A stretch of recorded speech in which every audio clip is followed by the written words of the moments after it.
This is everything else. Yeah, this is everything else. Yeah.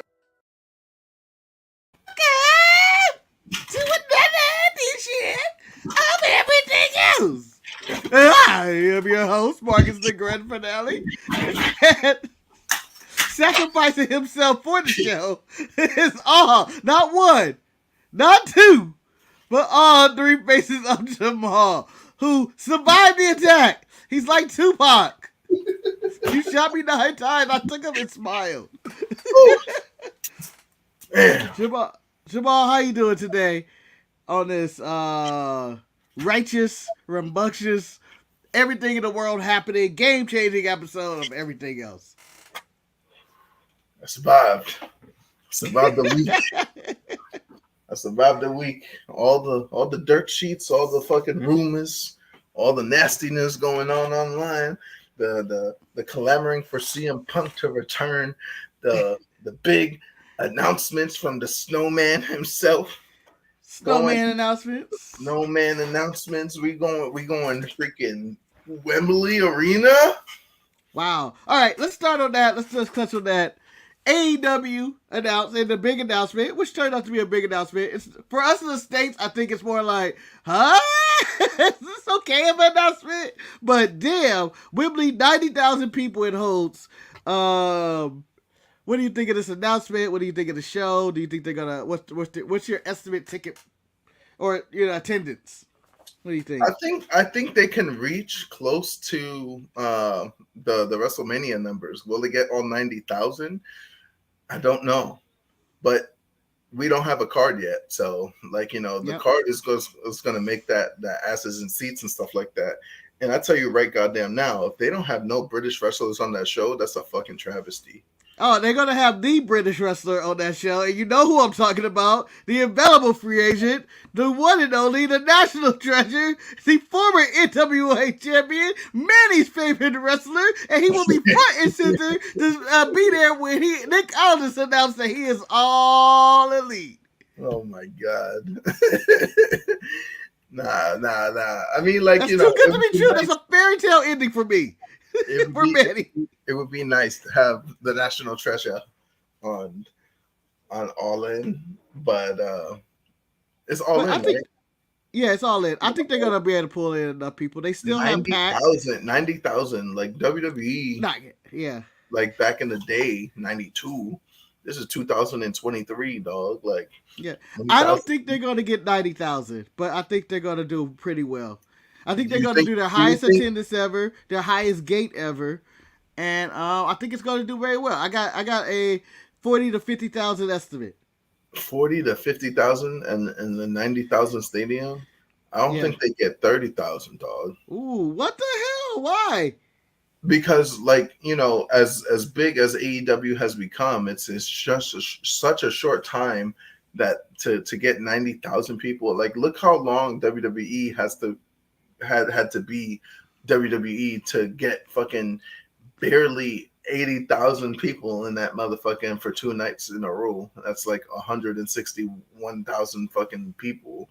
You know what I'm saying? But, yeah, but WWE has a lot going for it. WrestleMania in LA, which it hasn't been a WrestleMania in LA since WrestleMania 21.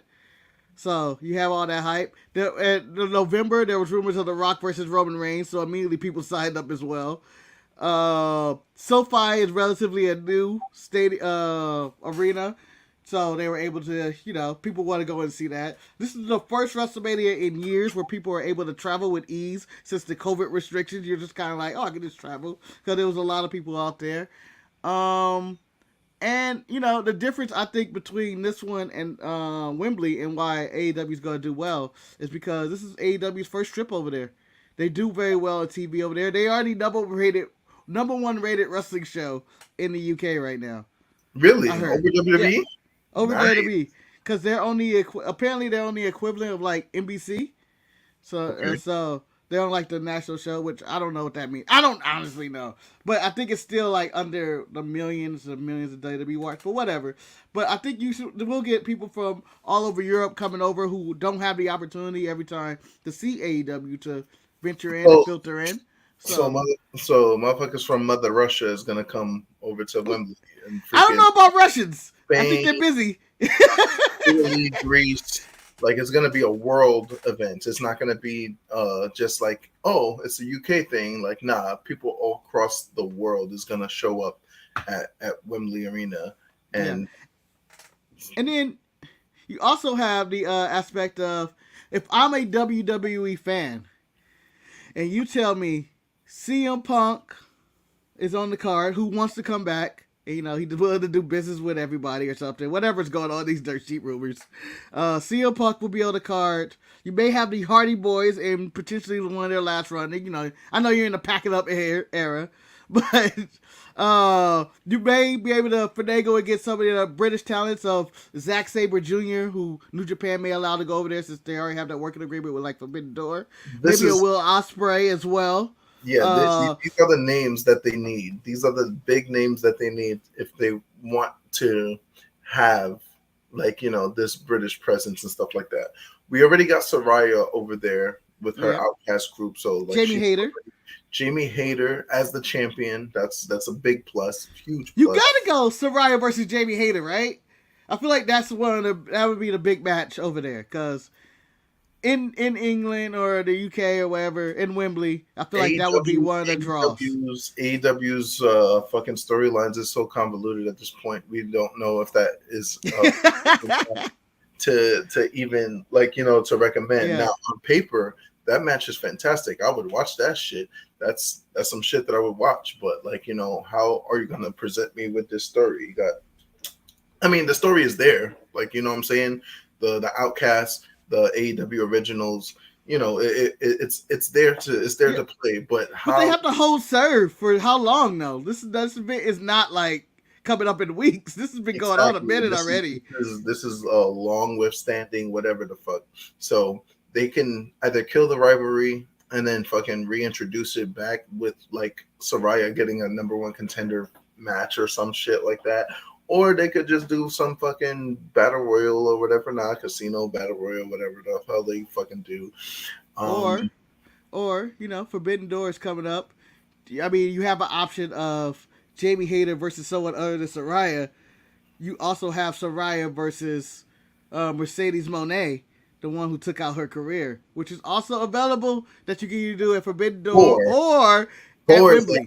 IWGP Heavyweight. Yes. You do that. I do that at Wembley. I do that at Wembley too. I add 2 of the women's matches there. Wembley Arena, New Japan, IWGP Women's Championship, and the AEW Women's Championship. Just a showcase match. It doesn't have to be for the title.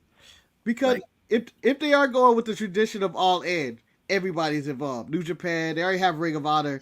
You got everybody was involved in All In. So if you're going to call this All In, Ring of Honor is AEW light, and everyone knows it. Yeah. No, but I'm talking about back in the day for original All In. Oh, yeah. Original All In had Ring of Honor, CMLA, had everybody. Everybody.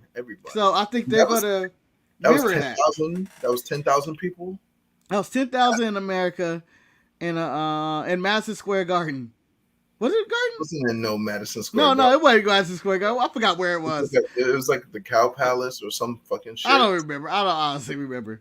It was somewhere in California. It wasn't the Madison Square Garden show. I somehow mixed that in with the Madison Square Garden show.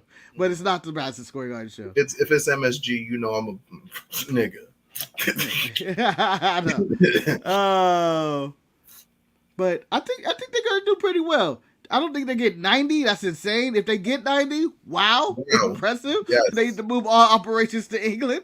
I think. I mean, it's been proven and known that whenever you go abroad, especially like these American wrestling companies, when they go abroad, people are jacking it. We seen it with Impact when they went to India. Like, India loves Impact Wrestling. You know what I'm saying? They love Impact, and then they love that. Yeah, they just love it.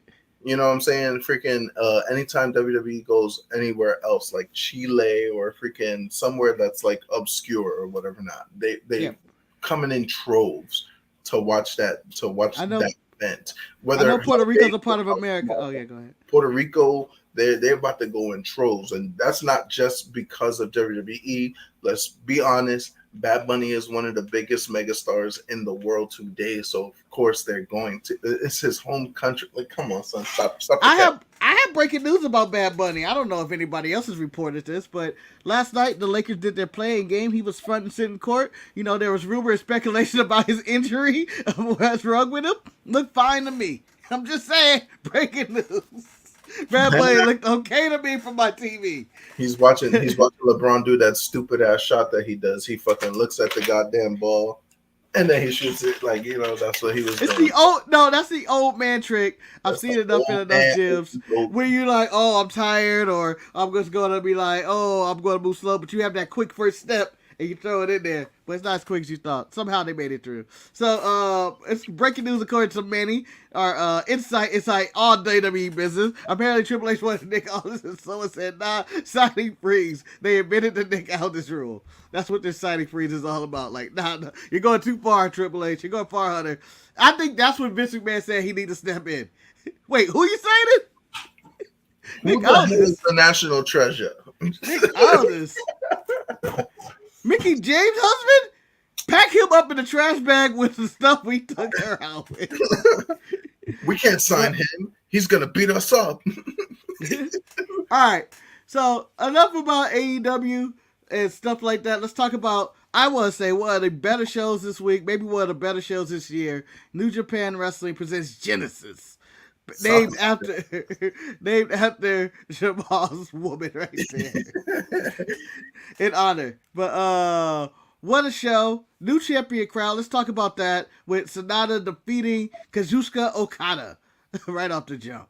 What a match, dog. Like, seriously, like, if you guys haven't watched it, go ahead and watch it. I should have put it in one of my matches of the week instead of the fucking the Orange Cassidy thing, but the Orange You Cassidy, remember you went double Orange Cassidy. Yeah, I went double Orange Cassidy because of the implications of Collision at Philadelphia. It works. It helps out, and a lot of people is not going to, or by the time that I was posting that, Sakura Genesis was still going, like, it was still in people's minds, so it was like kind of, it was still in the middle of it, like it was, you know how New Japan do that. It's in the middle of the night on our time, and it's hard to keep track of when our videos can come out. So but like, you know, it as I was watching that match, or that show rather, that whole show, top to bottom, everything worked, everything matched up.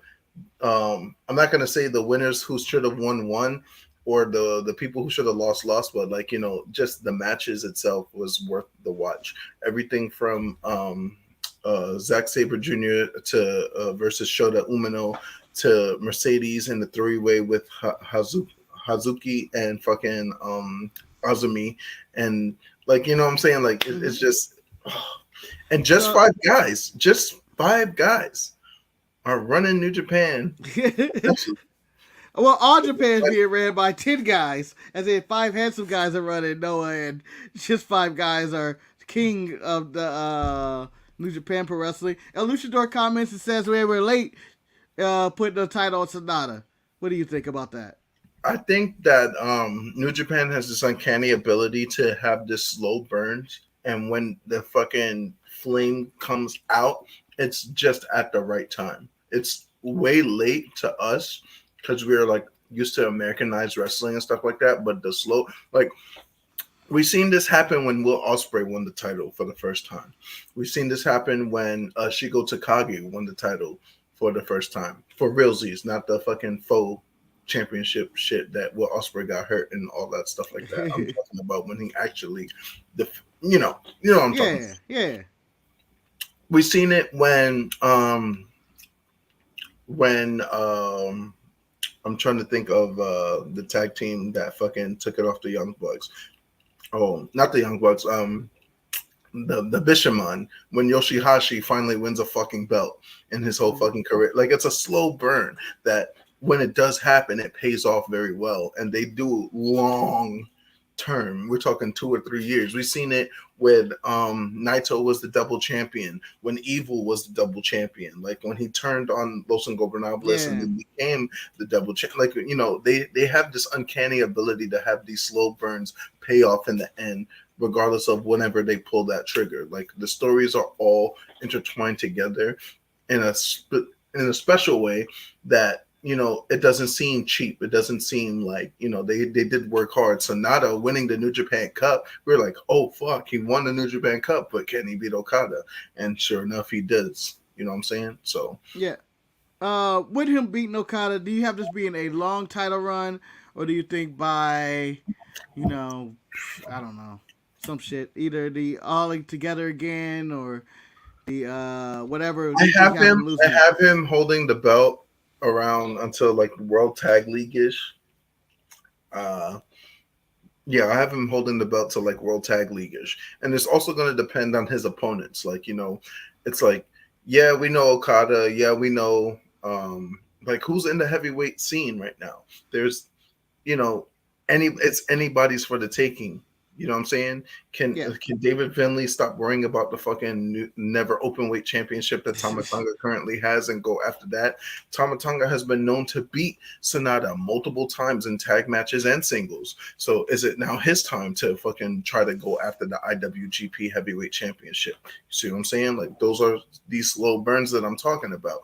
Yoshihashi, I don't want to see him with the fucking NW. Like, I don't want to see him with that belt, but he has an opportunity to do so because he's been known to beat Sanada every way to Sunday. We have champions in New Japan right now that are beatable. They are. It's not like, you know, the unbeatable champion. It's like, oh, he could potentially lose to whoever the challenger is going to be, type stuff. So it's an interesting dynamic what they got going on, especially since they're pushing away the old guard. Like, you know, New Japan has a great system of how to pack their fucking old stars up, having them fucking not win too many matches. Tanahashi is on this path right now. So, like, you know what I mean? Like, it's just, you know, they have a great way of packing their old niggas the fuck up, and then you can dance in the sunset and get out of here. El Luchador said a great thing over here. I'll get to it with the Hiromu. Yeah, like Hiromu was so fantastic that he should be fucking champion at this point. But like you said before, with the long-term storytelling, you know, long-term storytelling in New Japan is immaculate. That's what I think, in my opinion. But Hiromu Takahashi could win the world title. That's crazy to me. That would be nice. I think long-time fan favorite, but I would say not stuck, but carrying the junior division for multiple years now. It would be nice to see him elevate to the world championship and become the IWGP Heavyweight Champion. I would love to see that rivalry go down. Huh? Who's done it before? What? Carried the junior division for a long ass time and then ends up becoming world champion. My answer, Kenny Omega would be the answer. No, the answer is Will Ospreay.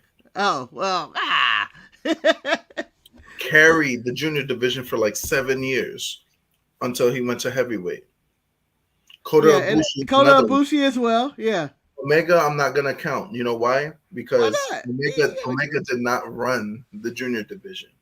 Okay, he was all over the place. So that does not, like, it doesn't sway.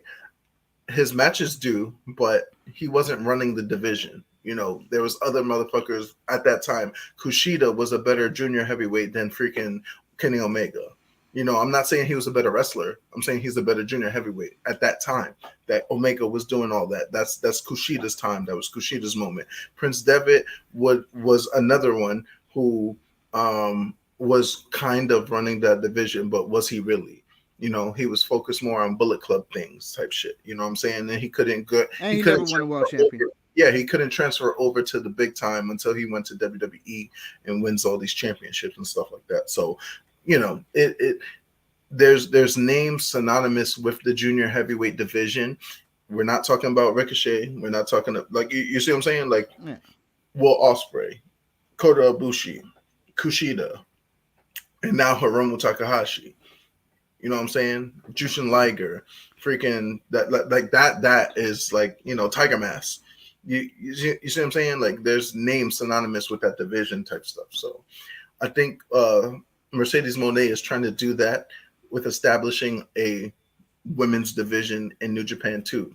Which did you see that match? Oh my god! Well, we can go into that match some more. I'm gonna give my right before I'm gonna give my Sanada theory. I think Sanada's gonna carry the title until they're done with all these cross promotion events, from Forbidden Door to All Together Again.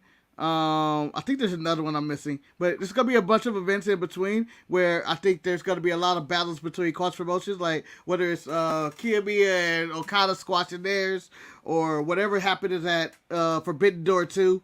So you want to have all these matches like fused together, and Sanada's the right guy to be champion, and he seems beatable, and Okada could do other things, and he could probably take some L's. Be like, let's say he goes to Forbidden Door, he loses to, I don't fucking know, Moxley or some random shit. I don't know, whatever, or Bryan Danielson or whatever it is, and you can just have him do it. I think that's where Sanada comes in right there. Matches that would be considered dream matches for freaking Bryan Danielson. Like I want to see Danielson on Cerulean Blue. That's what I want to see. Yeah, I would love to see Bryan Danielson wrestle on Cerulean. Zack Sabre Jr. Zack Sabre Jr. and Bryan Danielson would just be oh shit, we're really going this route. But I don't know where they're setting up with this BCC and Forbidden Door. I know it's some time around, but BCC, look, the BCC versus TMDK, that would be fucking fire. Like, you know what I'm saying? Like, they got the people for it. You got the Mighty Don't Kneel. You got TMDK, the tag team. United Empire. Nicholas. You got fucking Bad Dude Tito. The acquisition of Robbie Eagles. That's pretty good. Like, you know what I'm saying? So, you know, it's a lot that can happen with that as well. And I think that I think it was a good idea to take the title off Okada right now. I think whether it's Sanada time or not, I think this is the moment in which in New Japan, like, all right, we can take it off of him because we're going to do a lot of shit. The guard is crazy. The changing of the guard is going to go crazy right now. Yeah. The Mercedes Moné before we go into that, explain to me. Oh yeah, let's go into that. I forgot about. Hold up, that match was great. No. Well, I was gonna say it's gonna wait. It can wait. It was gonna be about New Japan. It was gonna be about All Together, but I'd rather talk about this triple threat match. Yeah, because there's two matches that I really want to talk about besides the Sanada match, and that's I want to talk about tag match. Yeah, it's that stuff. Yeah, it's a lot. It's a lot on the show that you be like, fuck, this show was good. This triple threat match went hard. Like, it was this is really I did not expect it to go crazy, and I watched Stardom, so I know what these two I know what Husky could do. I know what Azumi could do. So, like, you know, it's Sasha Banks really showed that she is a star in this match. She showed that, like, you know, even with all her like, you know, she's not a clown. She's not a damn clown. So yeah, but there were some spots in this one. I enjoyed the opening spots of the handshake, and she was like, "I ain't shaking your hand," and it shakes the other girl hand and attacks the other girl. Well, that's storytelling through Twitter. So there you go. Yeah, you know, Alicia go ahead. Yeah, because she called her out on Twitter, and then she was just like, "Yeah, you know, you ain't the real champ. You ain't you're a phony champion, or, you know, you're just a WWE chick. You're just a WWE diva, blah, blah, blah." It's like, okay, I'm going to show you WWE diva, whatever the fuck. Yeah. I know what it's like, you know, to do big grand stages and stuff like that. So, and the only reason why Hazuki was even in the match was because she beat Azumi on Stardom and forced herself into that match. Daniel Bryan situations at WrestleMania. She did a Daniel Bryan on Edge type deal to get herself a title shot, and they still do the same result. Roman wins, Sasha wins, or Mercedes wins. Mercedes wins. And I'm going to agree with you. This was a star-made performance. Luchador Cats is being his best women's match of the year. I have it slightly below Charlotte and Rhea at WrestleMania, but it's close. I can go back and forth, to be honest. I still think that right now, as of right now, Charlotte and Rhea still have the best women's match that I've seen in such a long time. It's like really up there for me. Yeah, and I'm giving that. Oh, go ahead. It's up there with Bailey and Sasha at fucking Takeover type stuff. It's there. It's up there. It's Lita Trish on Raw for the title type stuff. Like, well, I have that one as an all-time wrestle. To me personally, it's like one of those all-time WrestleMania matches where you go like, "Fuck, that felt like I was at a big deal." Match. Like, it's not even a women's match at that point. It's like the match. Yeah, and I like what it built upon. And I know I didn't want to jump onto the Charlotte Rhea thing, but it's building upon. We could get a trilogy at some point, and with Charlotte Rhea WrestleMania again, because the first one was in the COVID era, empty arena, really good match, but still empty arena. This one, 80 or whatever number they come up with, arena in front of people, and they went hard. And they may do it again and do a full trilogy. But Mercedes wins after a really exciting match. Just like a lot of cool spots, stuff I haven't seen before, men or women stuff. Like the athleticism was off the charts. The dive to the outside, when she just ran up the ropes, it looks like something Shelton Benjamin would do, or Montez Ford, how athletic that was. It's like, Hazuki was flying around like nobody's business. Azumi was fucking flying around like nobody's business. So it's really crazy. Really, really good moves. Like, there was a time that she tried to do her signature roll up. Like, she does a special kind of roll up that she does. I forgot what they call it. Kevin Kelly was distracting me. He said something, and I was like, "Oh, is that what that's called?" And I can't remember. But she did it, and then she like kicked out of it, but then did it again. Like, tried to get her, but then Mercedes Moné blocked it and got out of there. So, it was really good, and it really showcased that Mercedes Moné is more than what she's talking. The shit that she's talking, she's backing the shit up, and I'm happy for that. I'm great. I love that.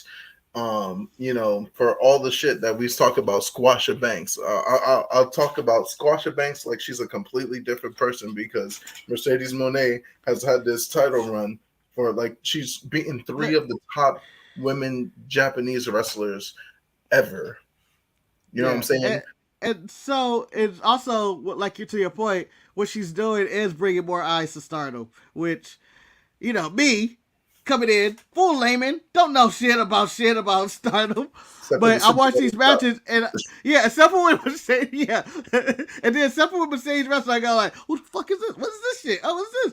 And then the 2 matches he has had, it makes me go like, fuck, I gotta watch Stardom. And then they even at the end they tease the next match. I think she's having on the 23rd with I don't even try names anymore. I don't even have notes, but that looks like that's going to be pretty good. And then she attacked her at the press conference, I think last night or something, and said she attacks girls. She hates side ponytails, which is a callback to Bailey, basically. I love that. I love that she smacked the soul out of Mai Iwatani, son, and she was just like, I hate ponytails.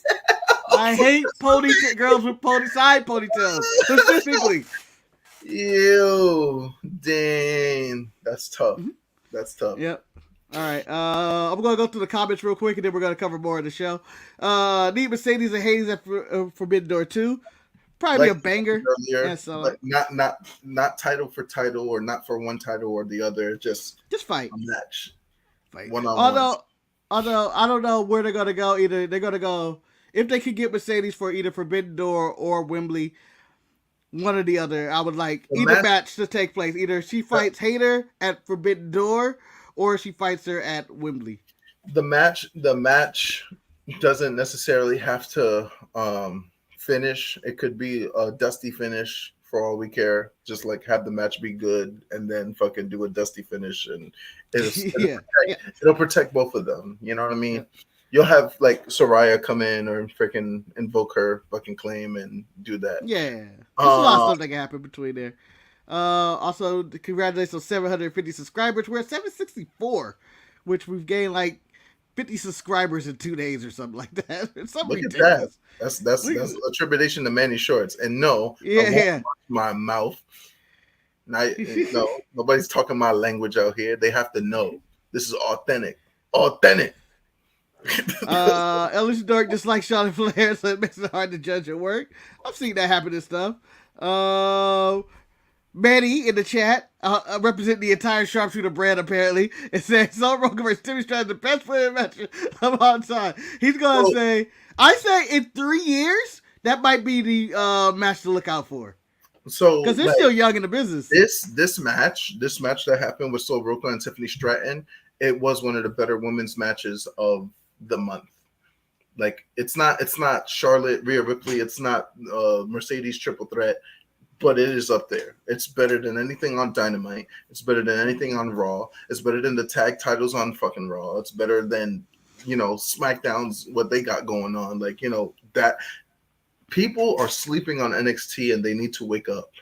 Yeah, I think the women's division at NXT is one of the elite. They're young, but I think in 3 or 4 years, you'll be like, damn, I remember them way back when. Because the athleticism of Stratton, Roca, Zoe Starks, those are like 3 of the best athletic. Those are the 3 best athletes probably on that show right now. Cora Jade is developing, even though she still needs to work on her mic game. And I'll probably cover more of this on NXT tomorrow. But it's still it's very talented. I like that NXT, like, it's 50%. It's 50% women, 50% men. Like, legit on that show. It's not like this is only men wrestling here. No, it's legit 50%. Like a storyline. Yeah, the tag team storylines and all that stuff like that. Like, as much as I don't like some of the names or some of the gimmicks, it's not the gimmicks that's getting them over. It's their matches. Tony D'Angelo, I hate the freaking boom body, Don Donna. I hate that gimmick. But guess what? I love the FBI. And I love the FBI because freaking they wrestle. They're good. They're good wrestlers. Freaking Tony D'Angelo is a great wrestler. He's not like he's a throwback. You know what I'm saying? Yeah. He reminds me of like, what if the Brooklyn Brawler actually could win matches? Athletic Brooklyn Brawler, son. Like that's Tony D'Angelo. I don't know if that's selling him to like some people. Somebody's going like, you mean the Java guy? Yeah, but he was a good wrestler. Also, the card, the new tag team champion, Aussie Open, beat, like you earlier, finally, Goto. Get the Bishamon out of there. Pack them up. I know I gave, that was probably the only time in history that I give Yoshihashi any type of praise that he could win the world title. Screw Yoshihashi. Pack him the hell up out of here. Get him out of here. Freaking winning titles and shit. What have you done? Goto, I can give a pass to. Former G1 winner 3 times, 2 times back to back. But I don't give a fuck about Goto. I'll be honest.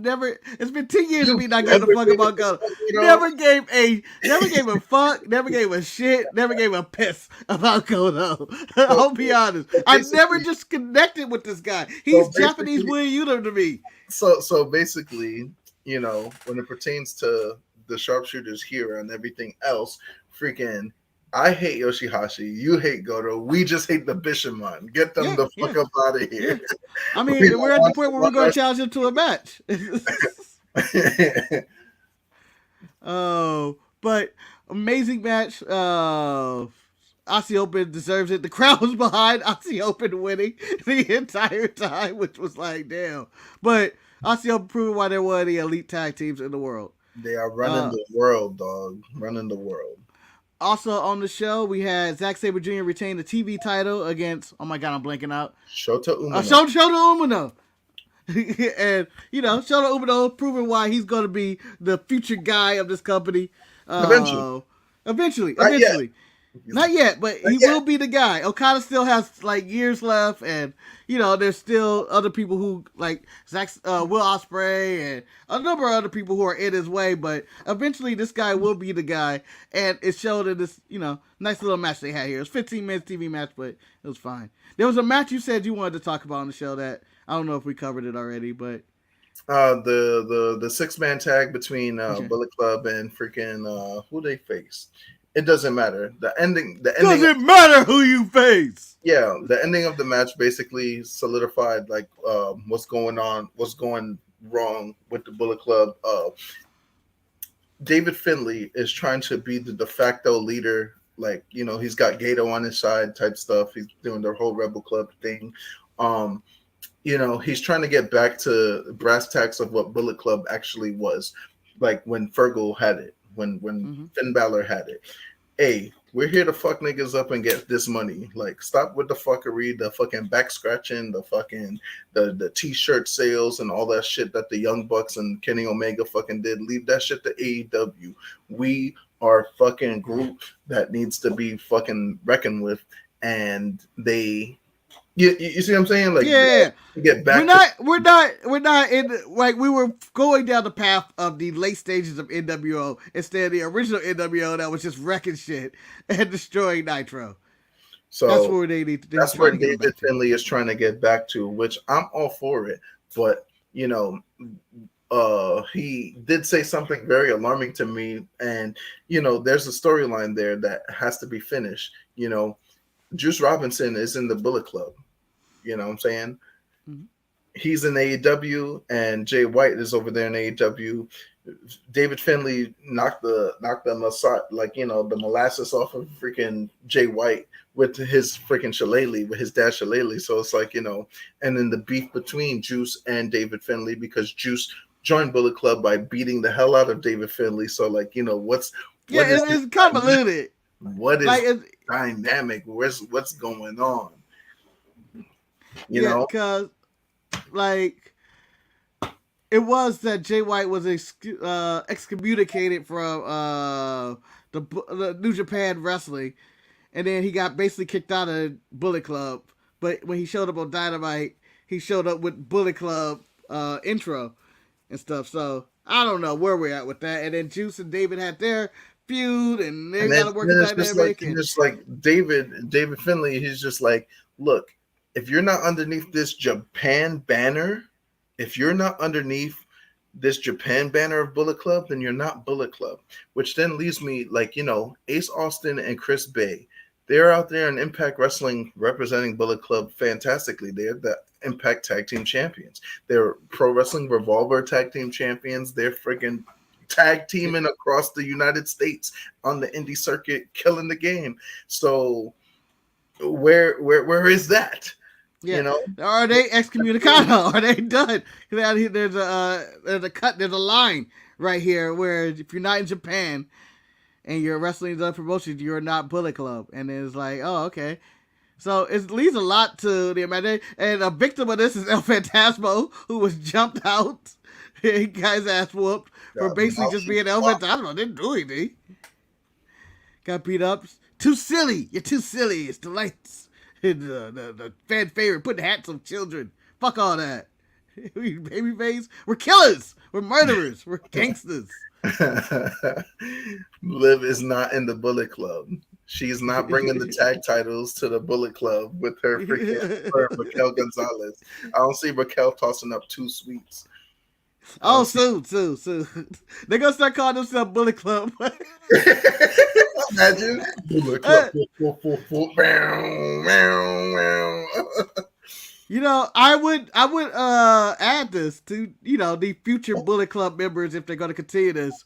If David Finlay is serious about this shit, you need to add a woman to the Bullet Club, and you need to go over there. And it's no one better than Mercedes right now. She would fit perfect in that group. She would. You know it. It's the easiest route. It's the easiest route. It's a cop out. It is. It's the easiest route though. Get somebody else. A Bullet Club is American evil, and you know it, basically. You know, it's started by Irishman, but it's American. It's Gaijin evil. She is the top female Gaijin in Japan right now. Get Masha Slamovich. Get Max the Impaler, the non-binary nightmare. Get her. Get somebody. Don't cop out. I'll cop it out. I sold out quick. You know, I'm all for it. It's going to happen. Acknowledge her. Oh, right. That's about Liv Morgan. I would be so sick. I'd be so sick. Stop it, Manny. All right. Thank you. Luchador, let's slow our roll. She has come a long way from Jersey trash.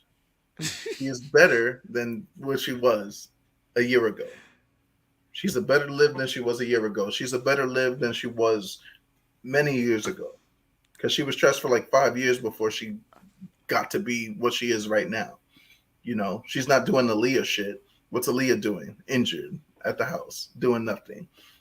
What you looking? Nobody cares.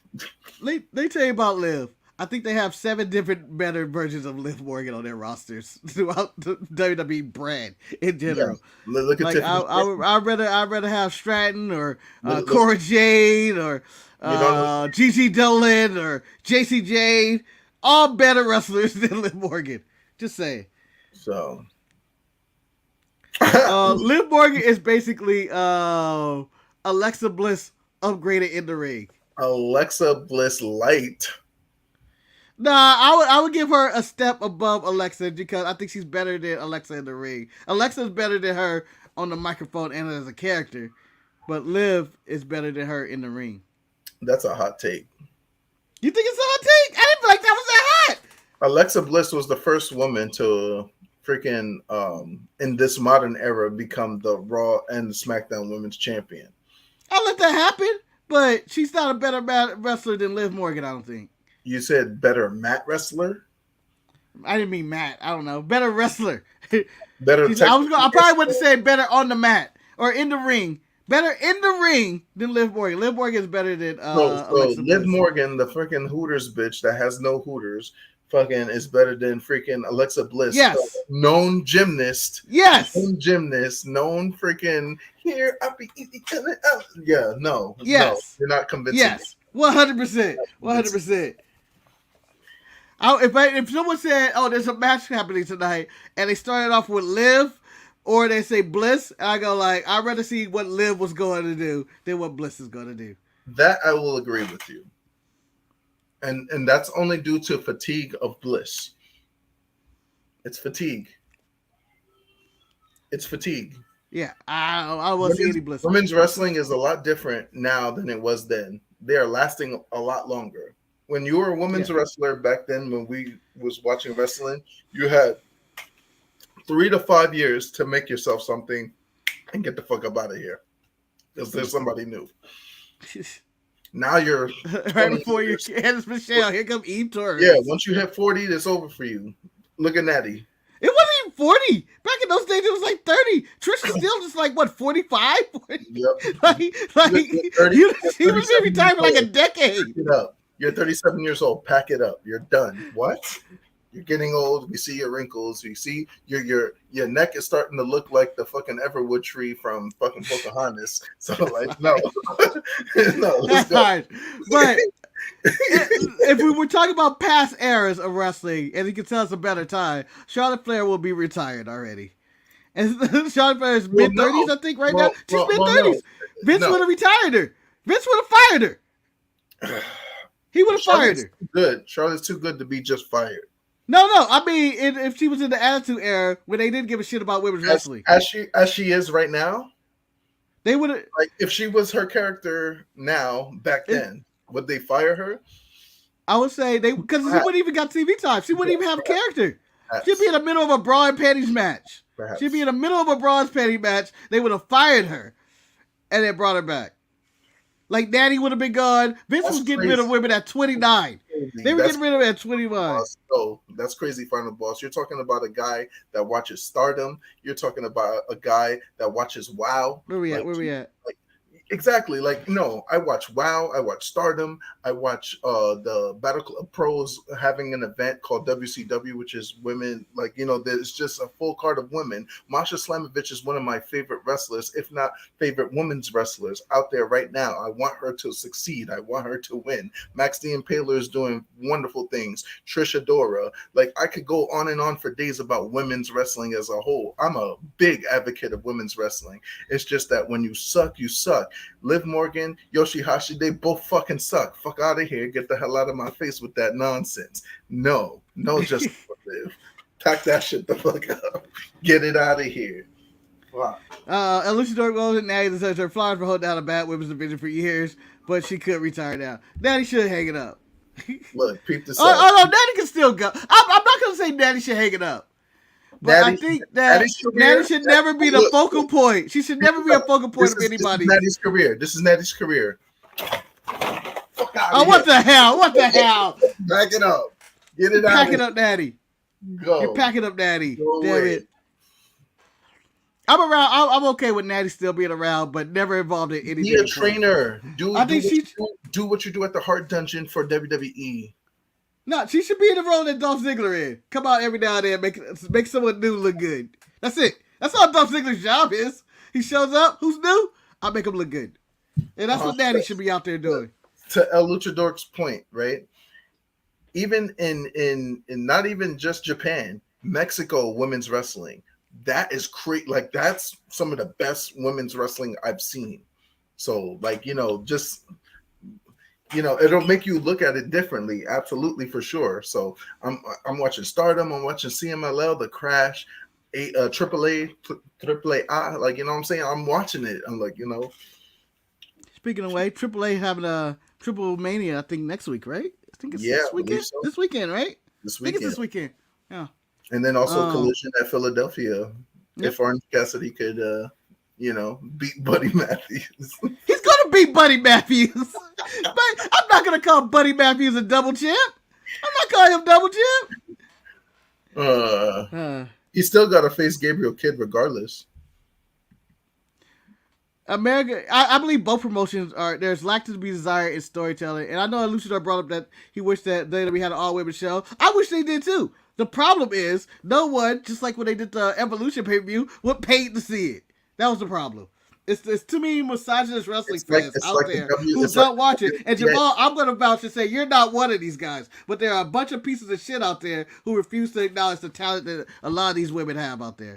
Yeah. And that they can hold their own show. Like, if NXT, they said, hey, NXT is no longer about the WWE male up-and-coming star and just all about the women's wrestling show. They would stop watching. They would stop watching, but I would still watch. I would be like, oh shit, I'm down. I don't know what Manny's protesting, but it's because it's too much Cassidy. It's the two OC matches. You're like, but or if, whatever. But that doesn't. Gabriel Kidd. It coincides with the title. It's not Orange Cassidy. It's the title. Don't look at Orange Cassidy. Look at the title. Double title opportunity.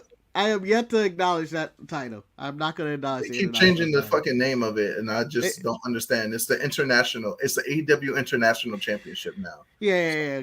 What the fuck is going on? Whatever. Push aside. It's their bootleg Intercontinental Champ. It's their Intercontinental or it's their European title. I don't know. There's so many titles in their fucking company, whether it's from Ring of Honor or they bring too many titles in. Everybody has a belt. I don't want everybody to have a belt. Same argument could be made with freaking Pro Wrestling Noah, who don't even have, like, it's not a Pro Wrestling Noah championship. It's the GHC Heavyweight Championship and the GHC Heavyweight Tag Team Junior Championships. Freaking New Japan got the same thing going on. They got a TV title. They got a strong title. They got a strong tag team, like IWGP Light Heavyweight Tag Team Champions. Heavyweight tag team champions. They got a U.S. champion. They got, it's the same difference. WWE got like 9,000 titles too. Let's stop the cap. Fucking all these belts, and some of them are dual champions. Roman Reigns, I'm looking at you. We the fucking ones. Shout out to the Anoa'i wrestling family. But you know what I'm saying? Like, still, like, don't do that. Yeah. All Together again is happening. They just announced that today. I think it's with all the Japan New Japan, AWPW or whatever. All Japan Pro Wrestling. And then Noah are gonna get together and do a super show together. Here's the cap, right? Here's the cap. All Japan Pro Wrestling is Pro Wrestling Noah, so they just trying to like rebirth, doing some reborn shit or whatever. Not They think they Taji Ishimori reborn. Like, no. So it's AEW basically doing a AEW Ring of Honor joint show, which is every Dynamite basically. Shibata versus Danielson. What's the over and under on that?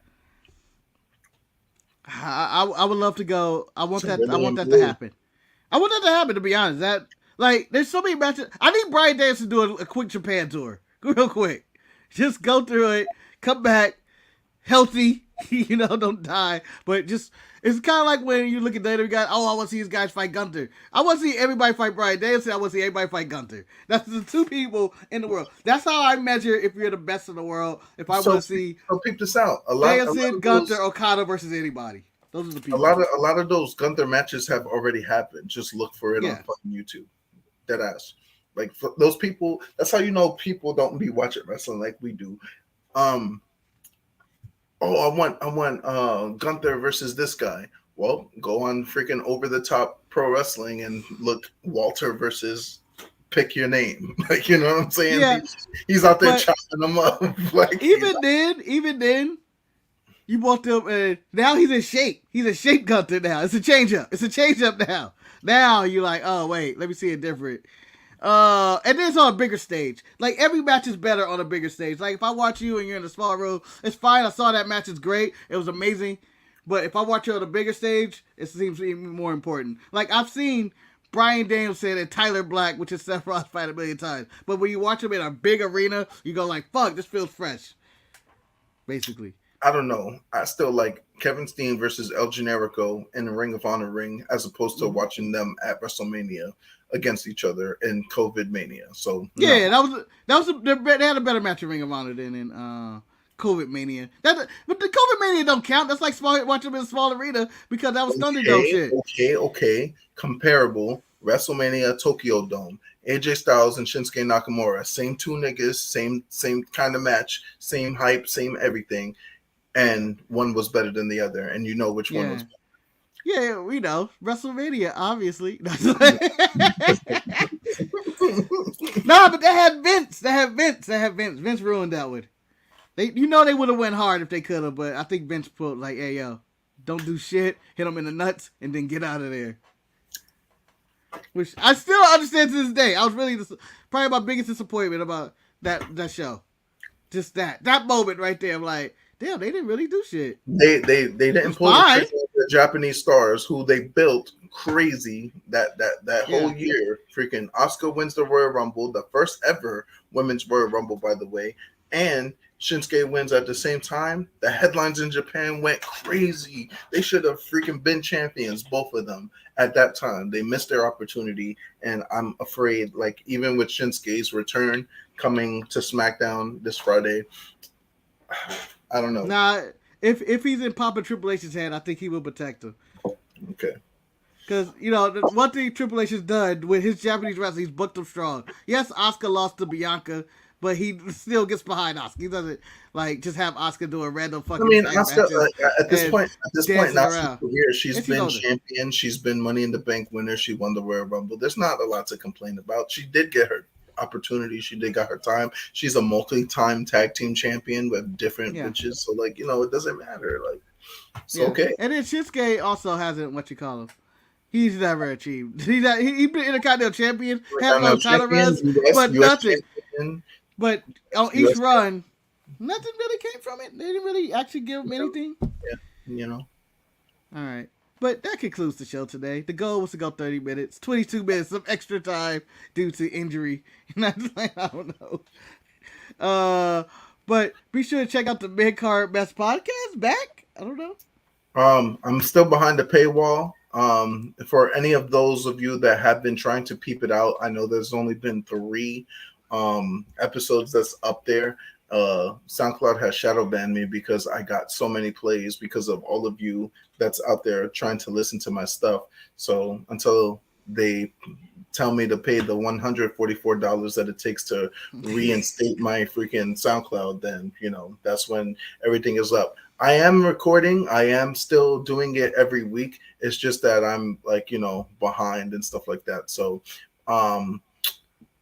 if you guys would like to donate to the show so I could help pay for that, so that way you can get that podcast, then, I would really appreciate it. It's only $144. So if everyone sends $5, then, I'll get that show up and running again.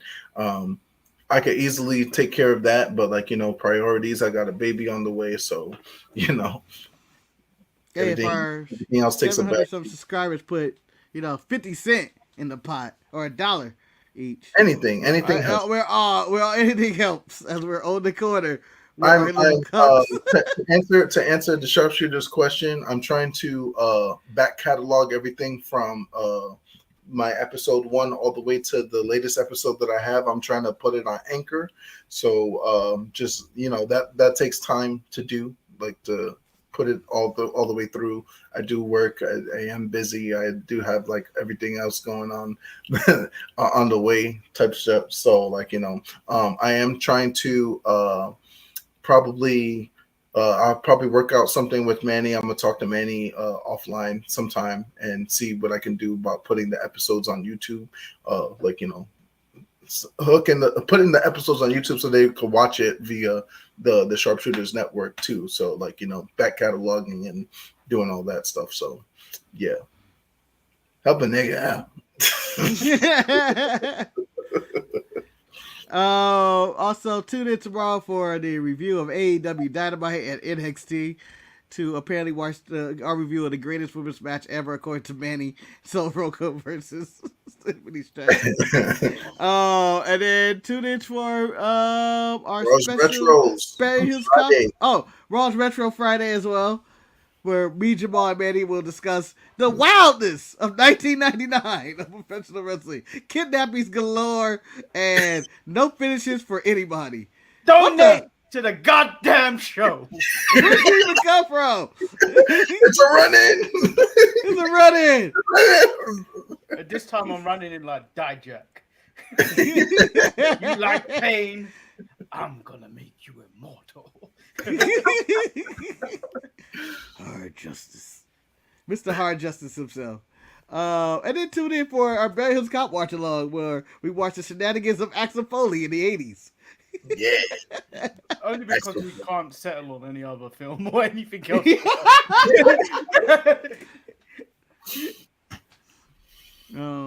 But yeah, that concludes the show. I don't know what Manny ran in to say go to the show. I guess I'll end the show. Donate to the show. The views go up when Manny comes. Yeah. No, they don't. They go down because I was watching.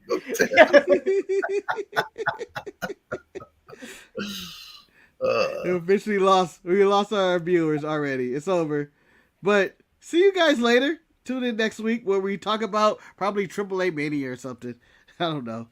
Who knows? Maybe the MLW show that I went to is going to come on YouTube or Reels or whatever have you. I think that's going to be Isn't that deal up with Reels? Nah, they still got stuff going on. Like it's like they got a couple episodes left because they put Reels is what part of the NBC or Peacock, and WWE have got that specific deal of weird. They have to obligate their contract. They have to obligate their contract. That's all. But WWE is a cold motherfucker. This is the monopoly they have, and I was about to end the show, but Reels is a part of Peacock and NBC. They legit were getting sued by MLW because they were suing them that WWE was monopolizing the business and that they couldn't get a TV deal because of it. WWE probably whispered into Will's ear, "Hey yo, put them on TV for like a week so we can drop this lawsuit so they can't get on TV, and then dump their ass and then double fuck them." It's exactly what's going on because WWE is like, yeah, and WWE's like, okay, they had a TV deal. It's not us stopping them. Even though it's them doing all of this. I see it. I see you, Nick Khan. I see you, Triple H. I see you, Mustache Vince. I see it. You're a bunch of savages, and you shouldn't play with people's emotions. There are fans who are invested. Went in on Vince McMahon. Did you hear? Yeah. I watched Snake oil salesman. Yeah. Porn stash Vince. This guy looks like he's going to challenge you to a balloon race around the world. Yes.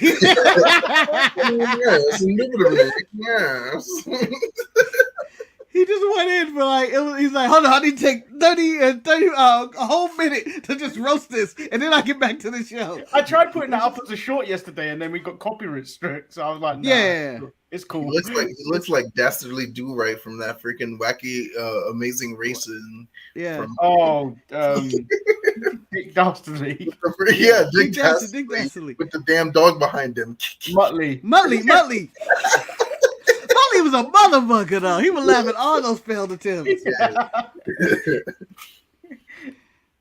Shout out to all the old cartoon villains who just couldn't get shit right, especially Dick Dashley and Wile E. Coyote. Shit just backfired. I understand their pain. I think we all do as human beings. I understand you try to do the right thing and shit just backfires in your face. For one time though, I thought I wanted the Coyote to finally get the Roadrunner. Just once, get him. Yeah. Meet this bitch. I'm gonna do this a simple way. I'm just gonna sneak up on you and be like, I ain't like that shit. I never used a knife. Have anime blood come out. I'm sure no one has done that themselves. Like, just make their own version of the Roadrunner and Coyote and just have. I'm sure it's done, and just have them get them, just over and over. It's the only episodes. It's like, you know how they have crunch berries, oops, all berries. I'm all about oops, Coyote gets the Roadrunner every single fucking time. But that concludes our show. See you guys later. Goodbye, y'all. I lost my images. I don't know what's going on. You just leave it with Damien the Mentor. You just leave it like this. You just leave it like this. You can't end it with Damien the Mentor.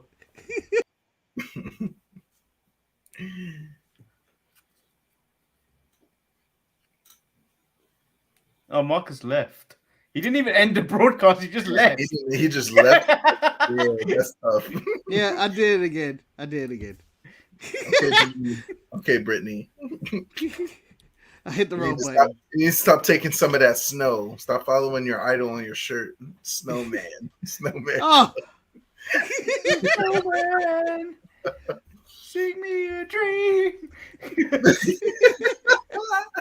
All right. See you guys later. See if the snowman does something later. Yeah. Oh, shit.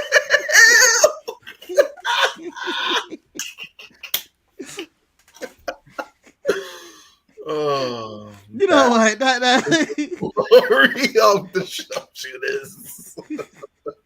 That's like how weird Manny heads look. It's so large.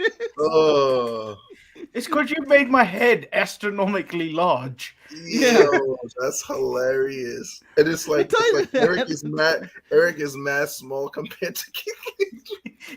Yeah, Eric's got some tiny head. Yeah.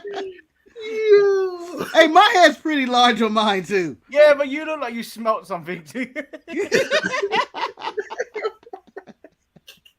or you look like you're about to strike a pose like Marseille.